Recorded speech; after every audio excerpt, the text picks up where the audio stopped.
Obey my command. Protect yourself all the time. Asante. Na sasa tunaanza raundi yetu ya kwanza. Tunaanza round ya kwanza.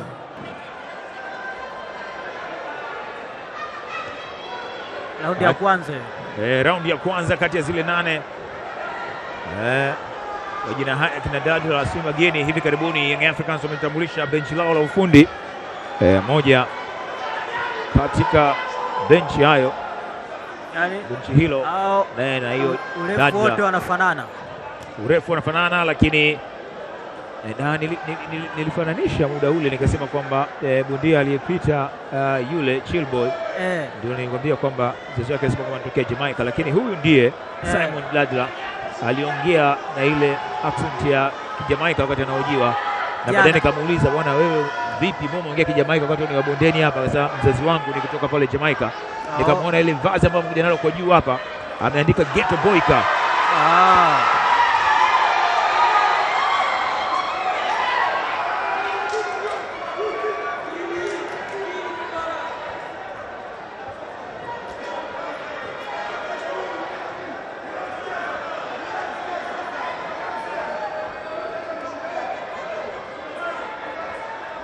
Kiwia na Dadla. Ukiangalia urefu wanaendana kwenye rekodi mbalimbali. Ukimwangalia pia Dadla, angalia ufundi ambao unaenda, jabu hiyo ambayo inatoka akiwa anauzunguka. Sasa ukiangalia anakuwa anaondoka kwenye ile jabu ya Kiwia, anaenda upande wake wa kushoto kwa asilimia kubwa.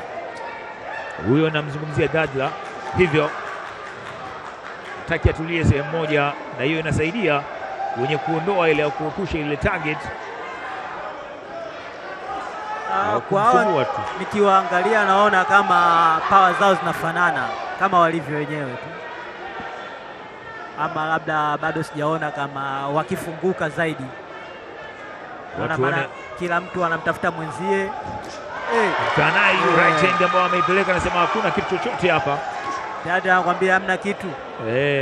Kiwia aliipeleka, na amerudi nyuma, ni kama anataka kucheza zaidi na referee Modest Rashid, lakini anamtazama tu ile na mobbing zile, akitafuta body punch. Amekutana pia na jabu hiyo, mobbing za kutosha hizo.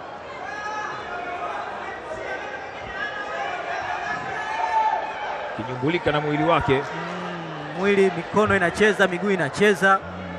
Mpaka sasa tumeshuhudia mapambano mazuri sana kiukweli. Anagusa, anatoka, in out, hizo pia zinaonekana. Body punch kama hivyo, in out pia. Jaribu kuconnect. Stop. Raundi ya kwanza imemalizika. Nasib Ramadhan, Pacman champion, hebu tuambie nini ambacho umekiona kwa Dadla? Yaani ni fight nzuri, ili aweze kumaliza pambano mtu yoyote kwa uharaka zaidi. Haya, acha tuangalie kile ambacho kinaendelea kwa wakati huu kwenye raundi ya pili kati ya zile 8. Kumbuka kwamba ni pambano ambalo linakuwa ni mkanda wa PST. Nani ambaye ataondoka na mkanda huo? Ni Mtanzania Johnson Kiwia, huyo mwenye bukta yake nyeusi au nyeusi hiyo, au ni huyo Simon Dadla kutoka kule Afrika Kusini?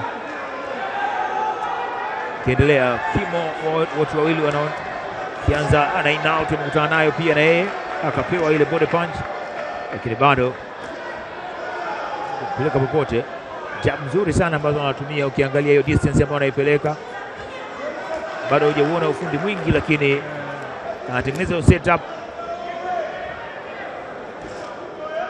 Ukiona bado ule uhatari pengine kwa mabondia wote wawili, bado ukilinganisha na yale ambayo tumeona kwa mapambano yaliyopita, bado labda huenda kwa sababu uzito, tunajua uzito wa juu kidogo tofauti na zile ambazo tumetoka kuziona,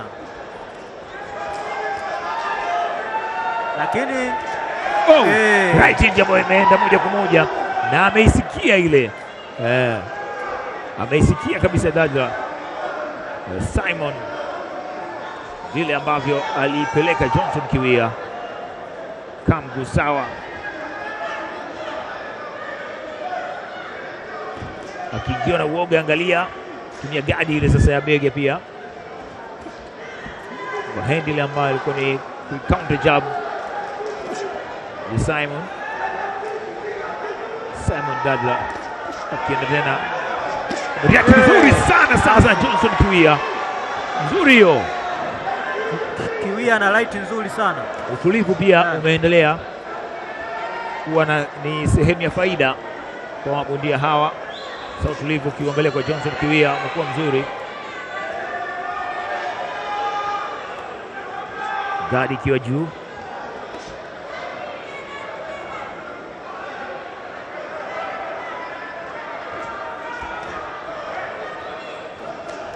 Safi, nzuri.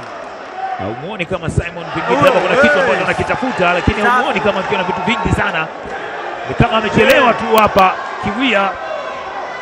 Yaani pale kuna light ya jicho amepigwa, na angalia hapo anatafuta anacheza mchezo wa kupumzika, akimkaba anatafuta nini hapa? Ni nini kitu ambacho anakifanya? Hii si wana michezo. Kiwia anashangaa, huyu nini tena? Hapo kazini chizi tena, kuna nini? Kapigwa light ya jicho kapigwa. Ni kama alikuwa anatumia technique, ni kama alikuwa anatumia mbinu ya kupumzika baada ya kukutana na ile light ya jicho. Unajua jicho lilikuwa anaona giza pale. Kwa hiyo anaendelea hapo, akutana na power nyingine Kiwia. Hapa ni kengele ambayo inamuokoa. Kuna vitu pamoja na vile ambavyo ameanza Dadla alianza vizuri sana, lakini pengine ile power ime. Kwa hiyo sasa sijajua alikuwa anaona nini katika ile punch, ndio maana alitafuta nafasi ya kwenda chini kumkaba roba ili akapata kupumzika, ili aone jicho lifunguke, lakini naona bado jicho lake bado halijakuwa sawa. Haya, uzito wa super welterweight mabondia hawa wawili. Johnson Kiwia leo imekuwa ni moja kati ya siku nzuri sana ya mchezo, kuwa mchezo mzuri namna ambavyo alimkaba, unaweza ukasema. Haya, ataendelea kuvumilia au asharecover kwa muda huu, ataweza kuhimili hiyo power ambayo Johnson Kiwia kutoka Mafia Boxing ameitengeneza na kumuonesha kwenye raundi iliyopita kupitia right hiyo hiyo. Anamwambia vipi, kama anamwambia njoo, hamna kitu chochote hawa. Anatengeneza lawama ambazo hazipo hapa. Alikwenda kumkanga, lakini bado kitu ambacho anakitengeneza saizi Dadla ni kureact zaidi kabisa, kwamba anamleta kwenye mtego wa kupanic, na baada ya hapo pengine labda akiwa wazi Kiwia ataweza pia account kwa power punch moja ambayo inaweza kumnufaisha, lakini bado hatujaona akifanya hivyo. Ni kama analalamika gloves au amevaa gloves ambazo ni kubwa zaidi, lakini hiyo sio kwa wakati huu.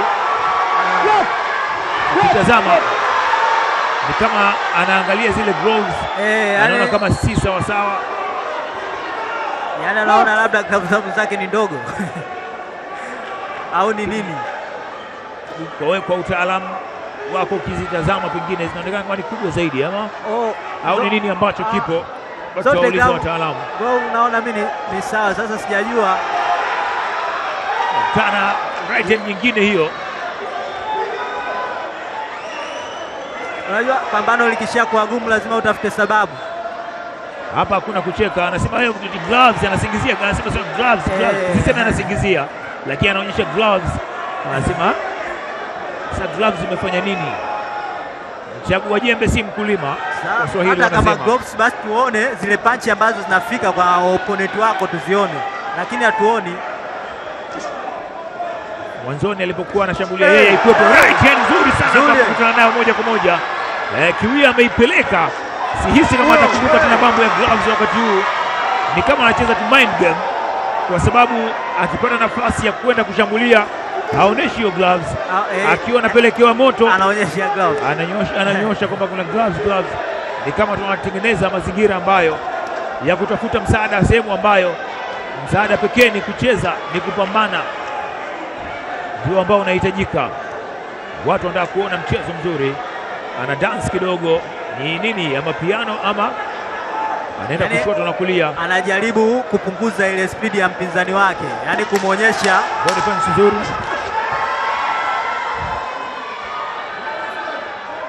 Ambia bwana, mimi haya ndo mambo yangu, nina uwezo haya. Na sijajua, hebu tueleze kitaalamu, mtu akiwa anazungumzia gloves kwamba ziko hivi, ni nini hasa unaweza kueleza nini ambacho kinatokea? Mimi sijaelewa kwa yeye anazungumzia gloves zimefanya nini, sijaelewa. Ni kubwa, ni ndogo, yani sijaelewa na gani yani. Maana yeye analalamikia tu hizo gloves kila wakati. Sasa sijajua ni sababu zipi zinazomfanya glove, maana naona glove ni sawa au kaumia. Kitu ambacho anajaribu kuonesha, pengine tapata taarifa zaidi kutoka kwa wenzetu.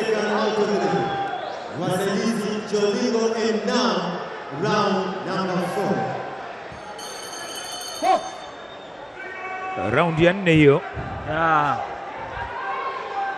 raundi ya 4.